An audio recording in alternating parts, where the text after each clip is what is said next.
Friends welcome to K S V updates YouTube channel. Friends KPTCL linemen ಅಭ್ಯರ್ಥಿಗಳಿಗೆ ಸಾಕು ಅಂತ ಹೇಳ್ಬೋದು.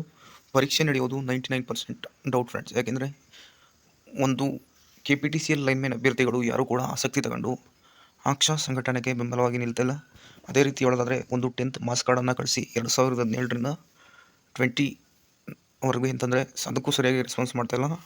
ಮತ್ತು ಒಂದು ಹಣಕಾಸಿನ ನೆರವು ಏನು ಫ್ರೆಂಡ್ಸ್, ಅದು ಕೂಡ ಅನ್ಕೊಂಡಷ್ಟು ಆದಷ್ಟು ಒಂದು ಜಾಸ್ತಿ ಸಿಗ್ತಿಲ್ಲ ಅಂತಲೇ ಹೇಳ್ಬೋದು. ಆದ್ದರಿಂದ ಈ ಪರೀಕ್ಷೆ 99% ನಡೆಯಲ್ಲ ಅಂತ ರಾಯಚೂರು ಜಿಲ್ಲೆಯ ಅಧ್ಯಕ್ಷರು ಮಾತಾಡಿರುವಂಥದ್ದು. ಅದರ ಬಗ್ಗೆ ನೋಡೋಣ ಬನ್ನಿ ಫ್ರೆಂಡ್ಸ್. ನೋಡಿ ಫ್ರೆಂಡ್ಸ್, ಮಾತಾಡಿದ್ದಾರೆ. ಸದ್ಯಕ್ಕೆ ಯಾವುದೇ KPTCL ಕೂಡ ಪರೀಕ್ಷೆ ಆಗುವಂತ ಸಂಭವನೀಯತೆ ಇಲ್ಲ. ಸದ್ಯಕ್ಕೆ ಅದನ್ನು ಬಿಡಿ. ಅಂಡ್ ವಿಡಿಯೋ ಪರೀಕ್ಷೆಯ ಒಂದು ಪ್ರಶ್ನೆ ಪತ್ರಿಕೆ ವಿಚಾರದಲ್ಲಿ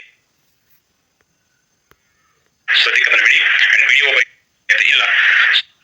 KPTCL ಕೂಡ ಪರೀಕ್ಷೆ ಆಗುವಂತ ಸಂಭವನೀಯತೆ ಇಲ್ಲ. ಸದ್ಯಕ್ಕೆ ಅದನ್ನು ಬಿಡಿ. KPTCL ಕೂಡ ಪರೀಕ್ಷೆ ಆಗುವಂತ ಸಂಭವನೀಯತೆ ಇಲ್ಲ. ಸದ್ಯಕ್ಕೆ ಅದನ್ನು ಬಿಡಿ.